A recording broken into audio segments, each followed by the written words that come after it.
Qué lindo título, ¿no? Qué lindo lema. Pero más lindo sería que no sea solamente un lema, sino que sea una realidad en nosotros. Que podamos ser personas apasionadas por la presencia de Dios. Ahora, cuando hablamos de la presencia de Dios tenemos que entender que estamos hablando de algo infinito y algo eterno. La presencia de Dios es tal que llena todo el espacio que existe en el universo. Nosotros estamos acá, estamos acá, delante de la presencia de Dios, y si viajáramos millones de años luz en algún punto del universo, en ese lugar también estaría la presencia de Dios. Porque la presencia de Dios es infinita, porque nuestro Dios es infinito. Nuestra mente no puede asimilar, no puede entender el Dios que nosotros tenemos. Y la evidencia de eso es cuando tenemos un problema nos desesperamos, porque no tenemos en cuenta que nuestro Dios es eterno, que es grande, que es inmenso, que es poderoso. El salmista David dijo, yo voy a compartir versículos, pero ustedes no pueden leerlo en la pantalla porque son varios versículos, y para no perder tiempo, recuerden que tengo 8 minutos nada más. El salmista David, hablando de este tema, dijo lo siguiente: ¿a dónde me iré de tu espíritu? ¿Y a dónde huiré de tu presencia? El salmista David entendió de que Dios es un Dios omnipresente. Él está en todos lados. La presencia de Dios lo llena todo. Él decía, si subo a los cielos, ahí estás tú. Si bajo a lo profundo, tus ojos me ven. Si habito en el mar, tú me guiarás. O sea, no hay un lugar donde estemos que no sea la presencia de Dios. Y eso tenemos que tenerlo en cuenta. Porque si nosotros tenemos en cuenta que Dios está en todos lados, nuestra actitud para con Dios y para con los hombres sería la misma en todos lados. Nuestro comportamiento, nuestra manera de hablar sería la misma en todos lados, porque tendríamos en cuenta de que estamos en todo tiempo en la presencia de Dios. Una de los nombres de Jehová en el Antiguo Testamento, ahí usted lo puede ver en Ezequiel 48:35, en Mateo 28:20, es Jehová Sama, que significa el Señor está presente. Él está presente todo el tiempo, porque no hay un lugar que no sea su presencia. Él llena todo con su presencia, entonces Él siempre está presente. Donde usted esté y donde usted no esté, Él está. Ese es nuestro Dios. Ese es el tipo de Dios. Esa es la magnificencia de nuestro Dios. Ahora, ese Dios tan grande, tan maravilloso, que lo llena todo, que creó todo un universo y lo llenó de su presencia, creó a un hombre. Y para que ese hombre no esté solo, le creó una ayuda idónea. Los puso en un huerto maravilloso, donde disfrutaban de todo el confort, de todo el prestigio, y por sobre todas las cosas, donde disfrutaban de la presencia de Dios. Adán y Eva podían hablar con Dios cara a cara. Dios se paseaba en medio de ellos y hablaba. Pero ¿saben una cosa? Nuestro Dios, que es un Dios tan poderoso que su palabra es un decreto, que lo que Él dice se cumple. Él no decretó que el hombre tenga que estar en su presencia. Él no puso como una ley, no obligó al hombre a estar en su presencia, sino que diseñó todo de manera tal que el hombre decida, a través de la obediencia a su palabra, habitar en la presencia de Dios. Por eso es que puso el árbol de la vida, por eso es que puso el árbol del conocimiento del bien y del mal. Los que no conocen a Dios, los que no entienden a Dios, dicen, si Dios no quería que coma, ¿por qué puso el árbol? la respuesta es porque Dios creó al hombre, lo puso en su presencia, pero no le obligó a estar en su presencia. Dios quería que el hombre decida estar en su presencia. Y esa permanencia en la presencia de Dios iba a ser solamente a través de la obediencia a su palabra. Nosotros siempre pensamos en el momento en que Adán y Eva desobedecieron. Pero tenemos que pensar que cada día que Adán y Eva, no sabemos cuánto tiempo fue, pero tuvo que haber sido mucho tiempo. ¿Por qué? Porque todos los animales tienen nombre. Y en los nombres los pusieron ellos. Entonces, yo creo que tuvieron un tiempo para estar en la presencia de Dios. Y cada uno de esos días no solamente fue voluntad de Dios que ellos estén, sino que fue decisión de ellos, a través de la obediencia, a través de ver ese árbol prohibido y decir no. Pero la serpiente era astuta, dice. Y la serpiente hizo lo que hace hasta en el día de hoy con los creyentes. Y es sembrar duda en la palabra de Dios. Ahora, Eva no desconocía la palabra, porque la serpiente le dice, ¿por qué no comen? No, Dios dijo que no. ¿Tenía conocimiento o no? Sí. Sabía que no tenía que comer y sabía que Dios había dicho que no comiera. Pero la serpiente le dijo, no es tan así. Le sembró una duda en la palabra. ¿Se acuerdan que hace unas reuniones atrás Facundo predicaba acerca de 5 piedras? A ver, vamos a repasar. La primera piedra, oración. Segunda piedra, conocimiento de la palabra. Tercera piedra, la fe. Y eso es lo que a veces nos falta a nosotros. El conocimiento de la palabra es vital para nosotros, pero de la misma manera tiene que ir acompañada la fe y la obediencia. Y eso fue lo que le faltó a Eva. El enemigo logró convencerla de que la palabra no era tan así. Y sabe que muchas veces Eva para nosotros es un mal ejemplo, pero es un ejemplo que nosotros tomamos todos los días. La Biblia dice, orad sin cesar. Y nosotros no oramos y decimos, bueno, pero no es tan así. La Biblia dice que ninguno pague a otro mal por mal. Y nosotros tomamos venganza muchas veces. Y nos acordamos de la palabra y decimos, bueno, pero no es tan así. La Biblia dice que no tenemos que dejar de congregarnos. Y nosotros sabiendo, nos ponemos a pensar y decimos, bueno, pero no es tan así. Y estamos en la misma situación en la que estuvo Eva, lo cual la terminó marginando de la presencia de Dios. Ahora, Adán, por lo contrario, él no fue engañado. Fíjense en lo que dice en 1 Timoteo 2:14. Y Adán no fue engañado, sino que la mujer siendo engañada incurrió en transgresión. La mujer fue engañada. Conocía la palabra, pero le faltó fe. Sin embargo, Adán decidió, aunque él conocía la palabra de Dios, Adán decide pecar. Y eso hace que ese pecado que él comete termine trayendo consecuencias que hasta el día de hoy nosotros la vivimos.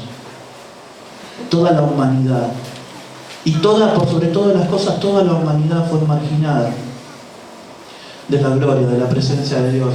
Eso dice en Romanos, capítulo 3, versículo 23. Romanos dice que todos pecamos y fuimos destituidos de la gloria de Dios, de la presencia de Dios, por causa del pecado. Entonces ese diseño original de Dios, de que el hombre habitase en su presencia y que haya comunión con Él, se rompió por la decisión de una persona, y a raíz de esa decisión todos nosotros fuimos quitados de esa presencia, fuimos destituidos de esa presencia. Pero ¿qué problema hay? Si Dios llena toda la tierra de su presencia, ¿a Dios qué le importaría que el hombre no quiera estar en su presencia? Que el hombre no quiera obedecer a su palabra. Si Él lo llena todo y tiene ángeles que le cantan en el cielo y le adoran y le sirven. Pero al transcurrir de la historia, el Señor elige a un hombre y hace de ese hombre un pueblo, y de ese pueblo una nación poderosa. Van a Egipto, salen de Egipto con poder, caminan por el desierto un determinado tiempo. Y escuchen esto: Dios se muestra a ellos. Dios les muestra su poder. Dios les muestra su gloria. Dios le muestra su provisión de manera sobrenatural. Él los alimentó y Él los guió y Él los cubrió del frío, los cubrió del calor, y su ropa no envejeció durante todo el tiempo que ellos estuvieron en el desierto peregrinando. Pero a Dios no le alcanzó. Ese no era todo lo que Dios tenía para ellos. Y fíjense, me perdí. Éxodo 25:8. Fíjense, un Dios que quiere habitar con su pueblo. Lo leemos, dice: y harán un santuario para mí y habitaré en medio de ellos. Un Dios tan inmenso que lo llena todo con su presencia no le bastaba. Él quería habitar en medio de un pueblo que era cabezón y rebelde y desobediente. ¿Por qué? La palabra de Dios decía ayer: nosotros no lo elegimos a Dios, Él nos eligió a nosotros. Y Dios buscó la forma y diseñó todo de tal manera que por medio de la sangre de un cordero, un hombre pueda entrar una vez al año representando a todo un pueblo elegido y pueda habitar otra vez en la presencia de Dios. ¿Por qué? Porque nosotros no lo elegimos a Él. Él nos eligió a nosotros. Y aunque la presencia de Dios lo llena todo, Dios no habita en todo el universo. Lo llena todo con su presencia, pero Él no habita. Todo el universo no es la habitación de Él, sino que Él solamente habita donde hay alguien que le alabe. Y Él quería una habitación y manda a diseñar un tabernáculo para que el pueblo de Dios le adore y Él pueda habitar en medio de ellos. Por eso, como dice el libro de Hebreos, en el capítulo 8, versículo 5, y en el capítulo 10, versículo 1, eso era solamente sombra. Eso era solamente un anticipo de los bienes venideros. Esos bienes venideros lo estamos viviendo nosotros hoy, en este mismo momento. ¿Por qué? Porque nosotros estamos en la habitación de Dios. Él diseñó un tabernáculo y por medio de la sangre de un cordero, una persona entraba una vez al año, cumpliendo ciertos requisitos para poder llegar hasta esa presencia. Y otra vez, alguien podía estar delante de la presencia de Dios. ¿Por qué? Porque buscó el hombre a Dios, porque el hombre hizo todo lo posible de llegar a la presencia de Dios. No, porque Dios quería otra vez tener comunión con sus hijos, con su pueblo, con sus elegidos. Y diseñó un tabernáculo Pero como dice Hebreos, eso era solamente la sombra. Porque Dios, que habitó en medio de ese pueblo, llegado el momento tomó una forma humana y vino a la tierra y habitó entre los hombres. Eso lo dice Mateo 1:23. Una virgen concebirá y dará a luz un hijo, llamará su nombre Emmanuel, que traducido es Dios con nosotros. No le bastó un tabernáculo y que una sola persona tenga comunión con Él una vez al año, sino que tomó una forma humana y habitó entre nosotros. Ahora era Dios mismo, a través de la persona de nuestro Señor Jesucristo, que podía relacionarse con las personas y hacer todo lo que nosotros sabemos que Él hizo. La Biblia da testimonio de que Él fue un varón perfecto. ¿Pero para qué vino? ¿Por qué vino Jesús? Y todos van a decir, bueno, vino a morir por nuestros pecados. Sí. Pero Él en una de sus enseñanzas dice esto: el Hijo del Hombre vino a buscar y a salvar lo que se había perdido. Y eso está en Mateo 18:11 y en Lucas 19:10. ¿Qué vino a buscar? ¿Qué se había perdido? El hombre se había perdido la comunión entre Dios y el hombre.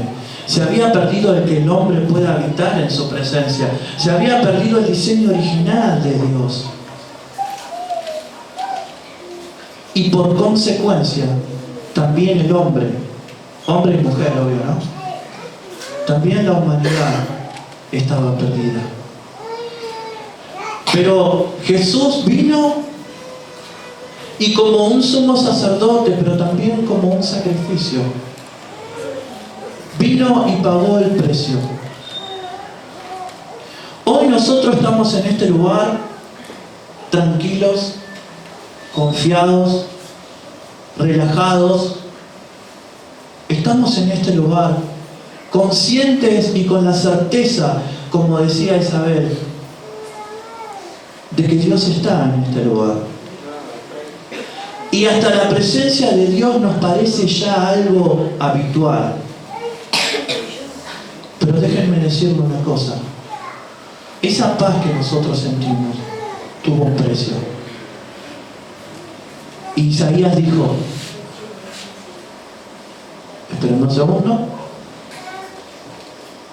el castigo de nuestra paz fue sobre Él.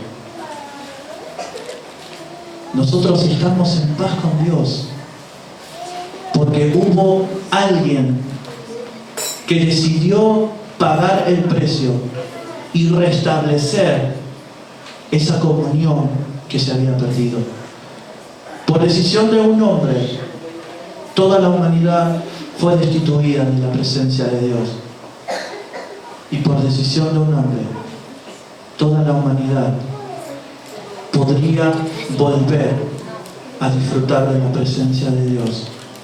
Porque ese hombre derramó su sangre, entregó su vida, y hasta en este mismo momento está la presencia del Padre intercediendo por nosotros.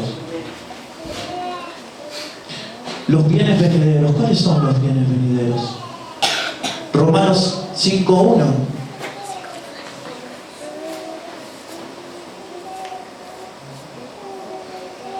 Bueno, se los leo. Romanos 5:1 dice que justificados por la fe tenemos paz con Dios por medio de nuestro Señor Jesucristo. Y usted dirá, bueno,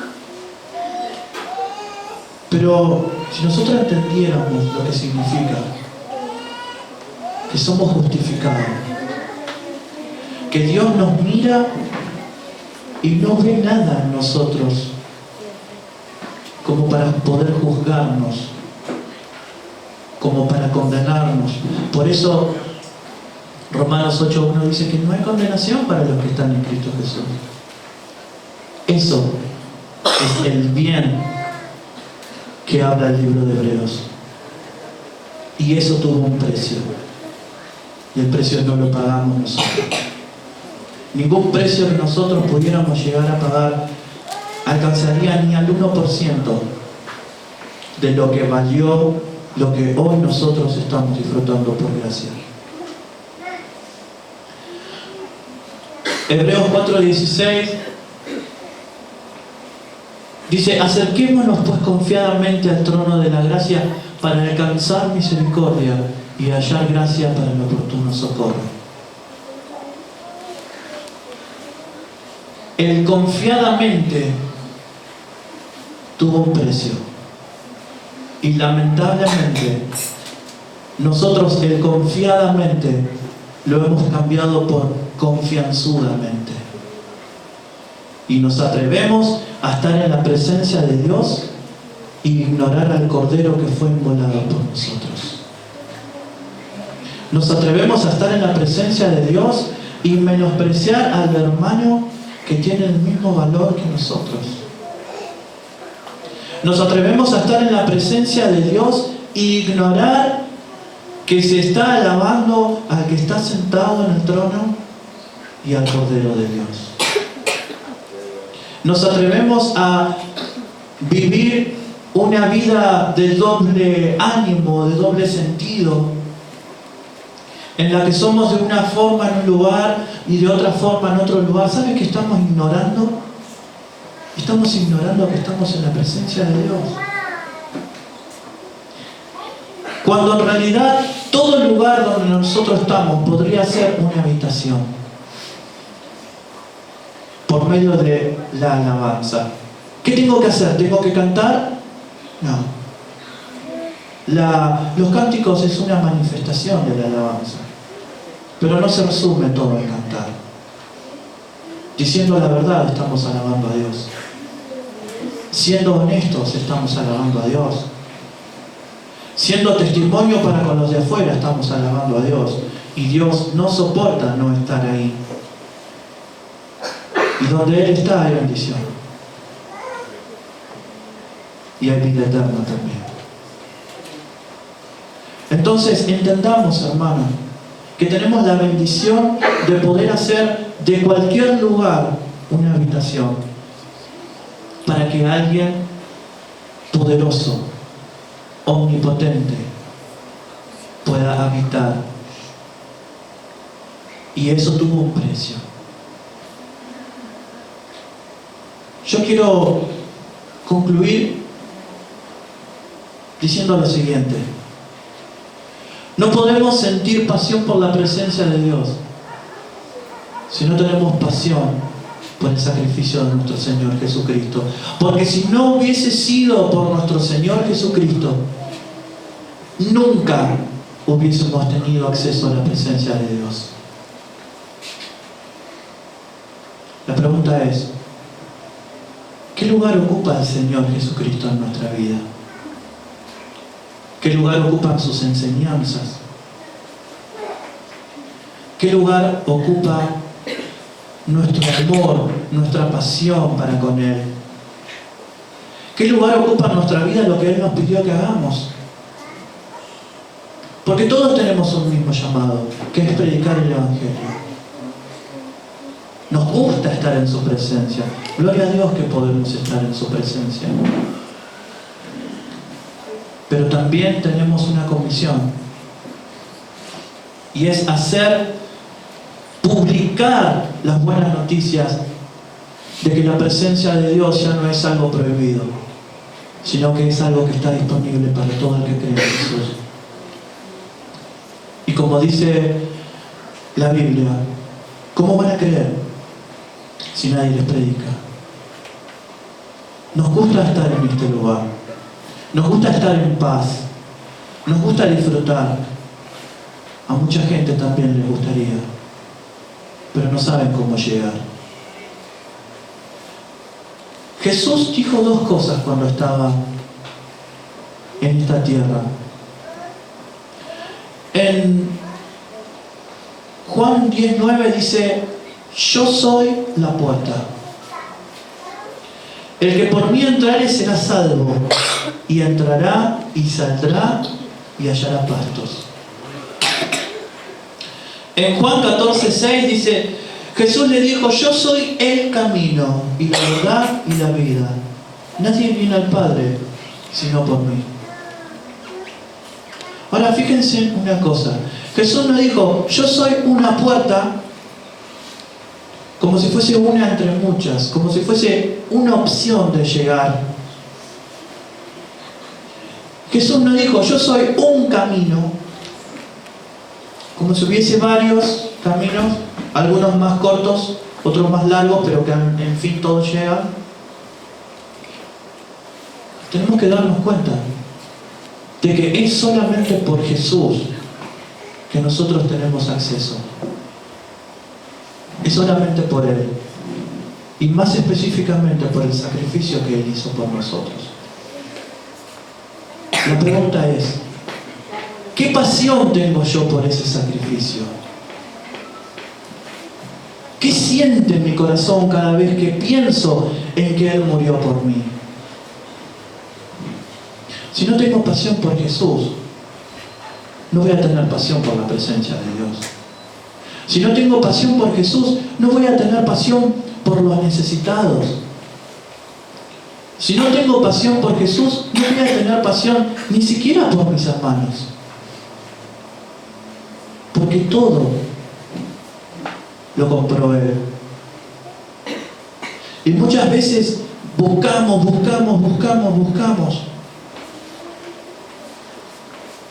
Y pasan días en que ni siquiera le agradecemos a Dios por nuestro Señor Jesucristo y por el sacrificio que Él hizo por nosotros. Todos ustedes que están en este lugar son salvos. Salvos por medio de la fe en una persona, que es la única. Todos ustedes tienen acceso a la presencia de Dios. Todos ustedes pueden hablar directamente con el Padre gracias a una sola persona.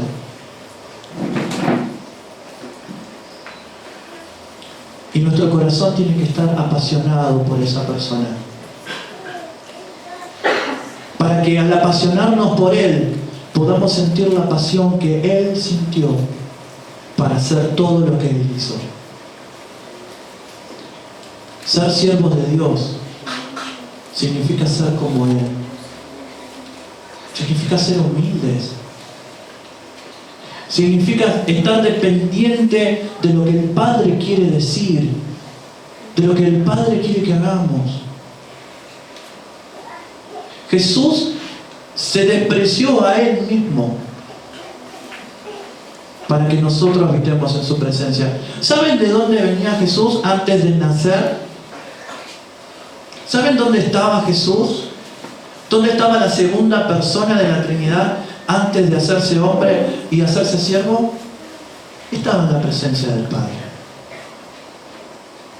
Él no lo hizo para poder llegar Él al Padre y junto con Él todos nosotros. Él ya estaba ahí. Sin embargo, Él se despojó de esa gloria, se despojó de esa presencia para que otros también puedan entrar con Él. Qué bueno sería que por un momento nosotros no tenemos que despojarnos de la presencia de Dios, pero que dejemos de lado un poquito nuestra comodidad, nuestro prestigio, nuestro confort, para que otros también puedan tener acceso a la presencia de Dios. Yo les voy a pedir que se pongan de pie.